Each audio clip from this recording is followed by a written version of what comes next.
Okay, I found myself a little patch of catnip here, which isn't surprising because she's invasive and she grows everywhere that's moist. If you're looking for catnip, get down to the river, get along the trails, anywhere that humans go. She tends to follow that area.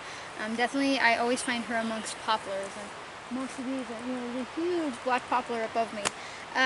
So anyhow, catnip is in the mint family, and she's amazing for anxiety. A lot of you have tried my catnip tincture and things like that.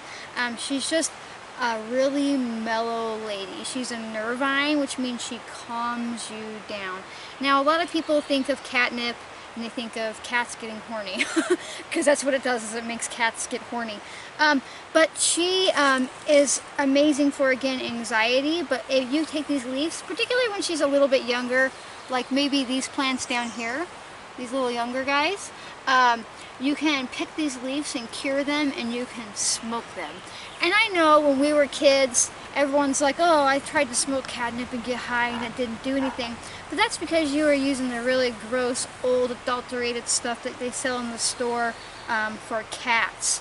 However, if you get out here and you get some of these fresh young leaves and you cure them up and you roll yourself a catnip joint, not only will it help you sleep, calm you down, mellow you out, kind of like an indica a little bit, it will help with menstrual cramps, and it will help with a stomach ache, and it will help with sore muscles, bad back. She's pretty amazing at that.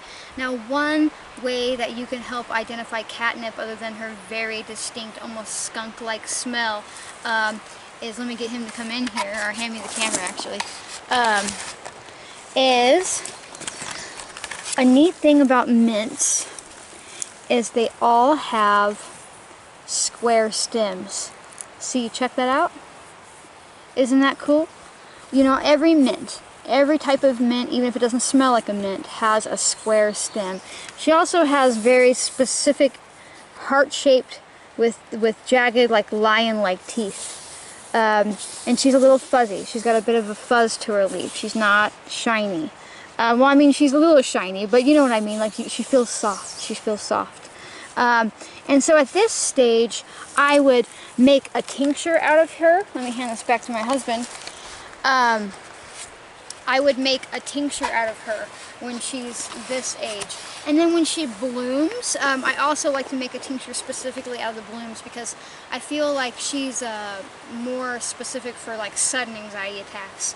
But even if you don't have anxiety, if you've just got insomnia or an upset stomach, because she is a mint, she's definitely a really good woman's ally, and you can make a tea out of her, all kinds of stuff. Now, you might notice in some of my videos that I have catnip around my neck, you know, and when I'm out walking around, I will just grab my knife, assuming I didn't lose it, and I'll find one of these smaller catnips down here, and I'll slice her towards the bottom, and I'll just take this catnip and I'll put it around my neck, or I'll weave it through my belt loops, or I'll put it around like in my socks or something like that.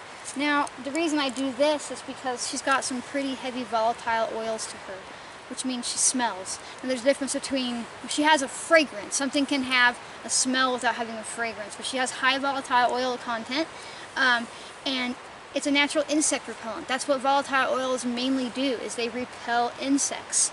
And so it keeps mosquitoes away, it keeps ticks away, it keeps all those things away that you don't want. So I'll also take her and I'll wilt her a bit, and I'll make an infused oil, and rub that oil on my body, or I will infuse her in some witch hazel. I'll take her fresh and put her right into witch hazel. But you can take a tincture too, and you can water that down and spray it. Now, there's been a lot of really cool research that says that she's actually more effective at keeping ticks away than DEET is.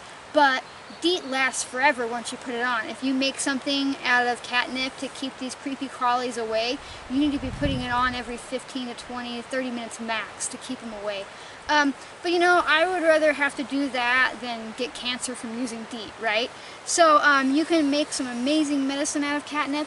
I hope this video sparks your curiosity to get out there, find her, to learn more about her and how amazing she can help you in your life, like how awesome she is. So if you like my videos, be sure to subscribe, comment, hit notifications, and come find me on Instagram. I talk about all kinds of stuff, and it's not all to just do with herbalism either, so I think you might like it. Thanks for watching, and I'll see you next time, okay? Bye!